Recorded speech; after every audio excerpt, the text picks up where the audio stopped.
हाय नमस्कार. चला तर स्वागत आहे तुमचं एका नवीन व्लॉगमध्ये. मी आज इतकी खुश आहे, एवढी तयार झालेली आहे आणि तुम्हाला वाटत असेल कुठेतरी बाहेर चालली. नाही हो, मी ही साडी ऑनलाईन मागितली तर म्हटलं चला तुमच्यासोबत ही थोडीशी शेअर करावी. कशी वाटते कशी नाही मला नक्की कमेंटमध्ये सांगा.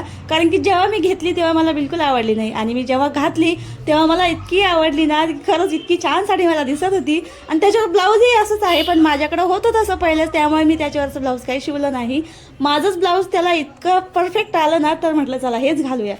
तर मला वाटलं होतं दीदीचे पप्पा मला मस्त फिरायला घेऊन जातील. मी इतकी छान साडी घातली, पण कसलं हे अशी कामं करायला लागतात आपल्याला घरी. तर स्वयंपाक वगैरे माझा झाला होता. म्हटलं चला आता जेवण करायचे होते.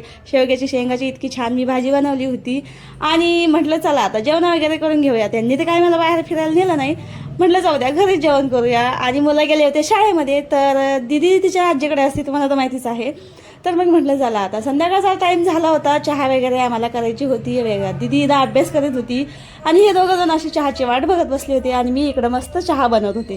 तर आता साडी मी काढून ठेवलेली आहे. इतकी छान साडी किचनमध्ये घालून यायची म्हणलं थोडंसं रिक्सी काम आहे, त्यामुळे म्हटलं नको, लगेच साडी काढून ठेवली. मस्त मग चहा वगैरे बनवला, चहा घेतला सगळ्यांनी.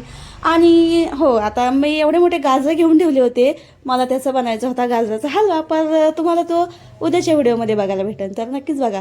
आणि आता मला करायचा होता स्वयंपाक. आणि हो, माझी साडी तुम्हाला कशी वाटली मला कमेंटमध्ये नक्कीच सांगा. चला भेटूया पुढच्या व्हिडिओमध्ये. बाय.